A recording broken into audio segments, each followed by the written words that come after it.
pieds nus sur la terre sacrée avant le Nouveau Monde. Les paroles qui suivent sont celles de Pashkan Chil Ilas, né dans la première moitié du XVIIIe siècle, devenu le chef de guerre de tous les Delawares, résidant alors entre les rivières Miami et White, dans le nord-est des États-Unis. Dans ce discours adressé aux Indiens moraviens de l'Ohio, Indiens qui avaient été convertis par les missionnaires moraviens et qui vivaient séparés de leur tribu, il les exhorte à quitter leur village où ils sont exposés aux agressions des frontaliers blancs et à se diriger vers un endroit plus sûr.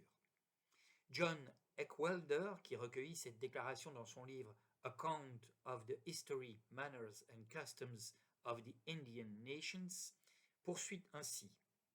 11 mois après ce discours fait par un chef prophétique, 96 de ces Indiens chrétiens, dont 60 femmes et enfants, furent tués à l'endroit même où ces paroles avaient été prononcées par les mêmes hommes auxquels il avait fait allusion et de la même manière qu'il avait décrite.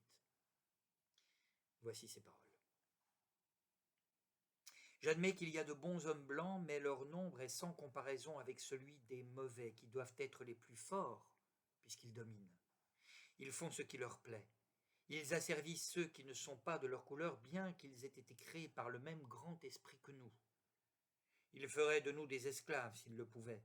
Comme ils n'y parviennent pas, ils nous tuent. Aucune foi ne peut être accordée à leurs paroles. Ils ne sont pas comme les Indiens qui, ennemis, pendant la guerre seulement, sont amis en temps de paix. Ils diront à l'Indien « mon ami, mon frère », ils lui prendront la main et au même instant le détruiront. Il en est ainsi pour vous, Indiens chrétiens.